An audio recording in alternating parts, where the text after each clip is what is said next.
Isso do ano. E eu li, eu falei, tá, Senhor, mas e aí? Aí o Senhor falou pra mim assim, é turismo. Aí eu, hã? Turismo?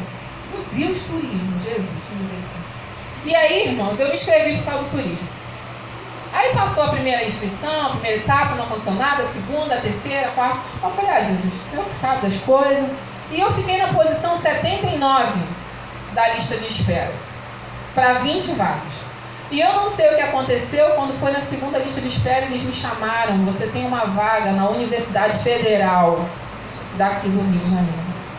E aí eu, meu Deus, eu fiquei assim muito assustada, porque eu não tinha nota, minha nota não é nem por 500 e pouco. Meu Deus. E aí o Senhor falou para mim assim, porque você escolheu a lei da concordância, eu abri a porta para você. E eu, Jesus, então é muito importante eu perceber o que eu estou escolhendo na minha vida. Aquilo que você vai fazer amanhã como profissão tem que cooperar com o que você é dentro da igreja. Aquilo que você vai fazer como profissão tem que cooperar com o seu chamado. Senão não vai acontecer. Pode até acontecer, mas você vai chegar lá com 60 anos e vai se ver uma pessoa frustrada e infeliz, porque trocou a coisa mais importante da sua vida. Eu não vou parar de pregar o evangelho porque eu estou fazendo faculdade. Se deixar, eu vou pregar até lá dentro da faculdade. Porque eu sei o que eu sou, eu sei para que Deus me chamou. Então eu não vou viver um evangelho raso só porque eu tenho um sonho secular. Não, eu vou viver algo que vai cooperar com aquilo que Deus tem na minha vida. Você entende isso? Aplauda o Senhor, então. Aleluia. Glória a Deus, Glória a Deus. No verso 2 do capítulo 7, diz assim, Estevão respondeu, varãos, irmãos, pais, ouvi. Por que eu preciso viver um evangelho de profundidade? Porque eu preciso ensinar essa geração as profundezas de Deus. Salmo 25:14 diz assim, o segredo do Senhor, Ele dá a conhecer aos que o temem.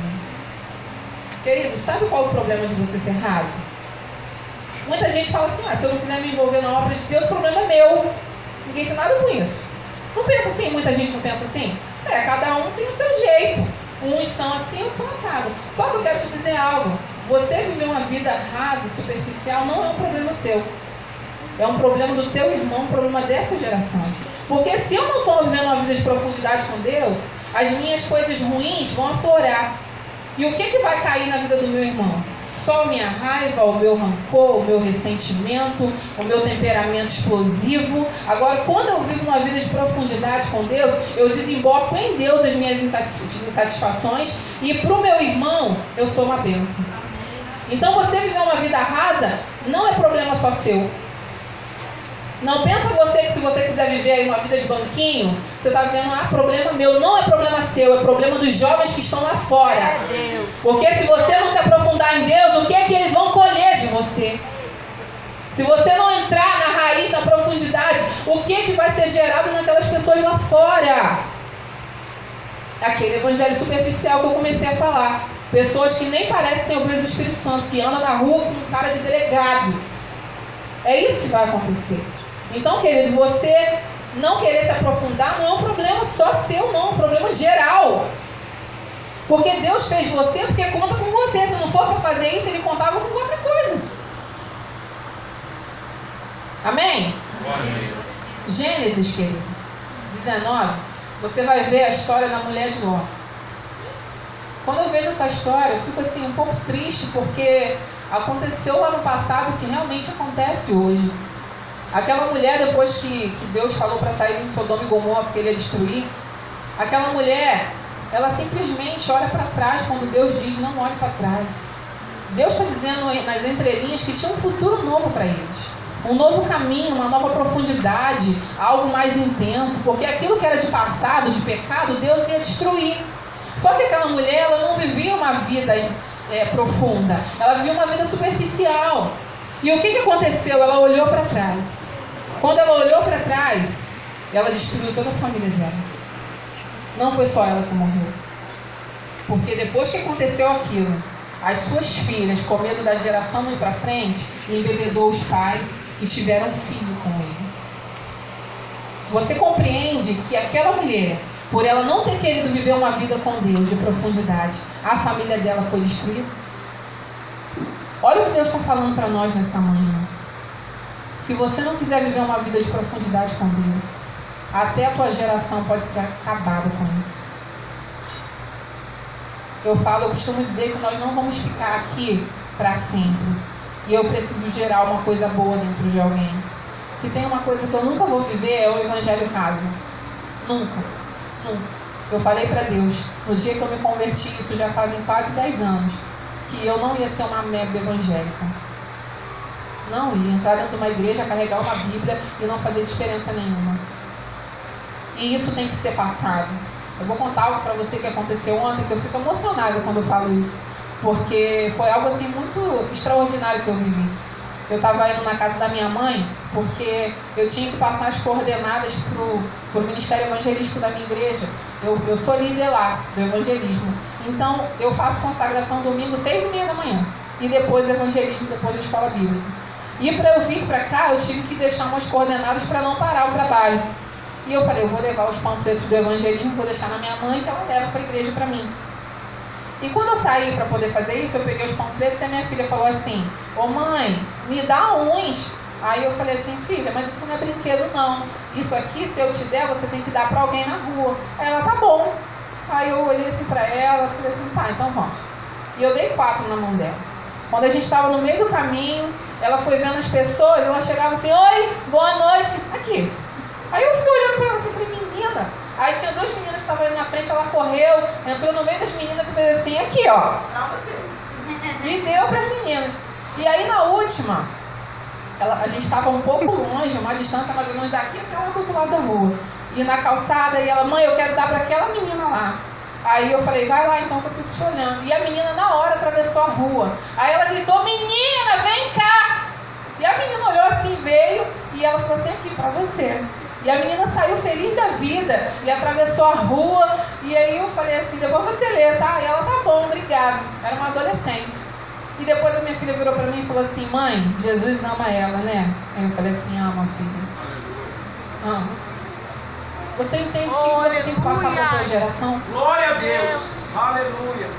Eu não vou criar minha filha para ser mais uma prostituta, homossexual, nem viciada. Maravilhado seja. Eu vou criar minha filha para receber o legado de Deus na vida dela. Não vai ser porque qualquer um lá fora, não. Ela não vai viver uma vida superficial. Não vai, porque já chega. Como você está preparando a tua geração, os teus filhos, os teus sobrinhos, como? O seu sobrinho também é responsabilidade sua, porque a minha sobrinha, eu pego no pé dela. Teve um dia desse que ela virou para mim e falou assim, tia, quando ela começou a ministrar dança na igreja, bem novinha, e ela fazia os propósitos, sabe, com muito coração, e ela não deixava passar, ela fazia direitinho, se não tivesse que comer doce, ela não comia doce, se tivesse que andar de coque, ela andava de coque, e agora está crescendo, vai fazer 12 anos, ou já fez, acho que... E aí ela falou assim, tia, eu estou no propósito de não ver redes sociais. Aí ela falou assim, você me empresta o seu dedo? Eu falei assim, pra quê? Aí ela falou assim, para mim poder entrar aqui, porque eu não posso mexer no celular. Eu falei, o quê? Aí ela, tia, eu falei assim, não, vem aqui. Aí sentei com ela e falei assim, isso não existe. Ou você vive para Deus, ou você vive para Satanás. Agora viver um evangelho nojento desse aí, você não vai viver não. Aí ela falou assim, tia, desculpa. Eu falei, desculpa, para mim não. É para Deus, porque se o propósito é não mexer, você está mexendo através de mim. Aí ela né, tia, e rapidinho ela parou com aquilo. Então, querido, isso é um problema seu. É um problema seu. E o último, olha comigo lá o verso 79 do capítulo 7.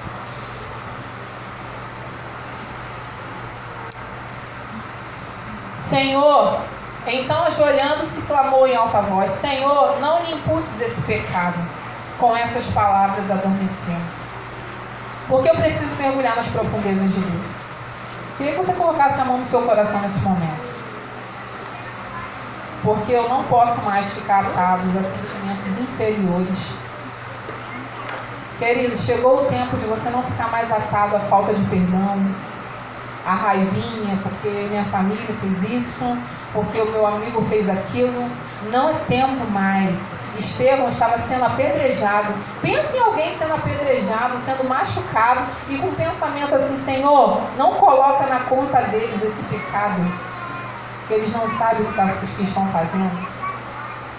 Pensa alguém que não ficou preso, sabe? Até no último momento da vida dele, ele poderia ter morrido com raiva, porque ele estava sendo injustiçado. Mas até naquele momento ele falou: Senhor, perdoa eles. Chegou o momento de você parar de ficar preso a sentimentos inferiores, que não vão te levar a lugar nenhum.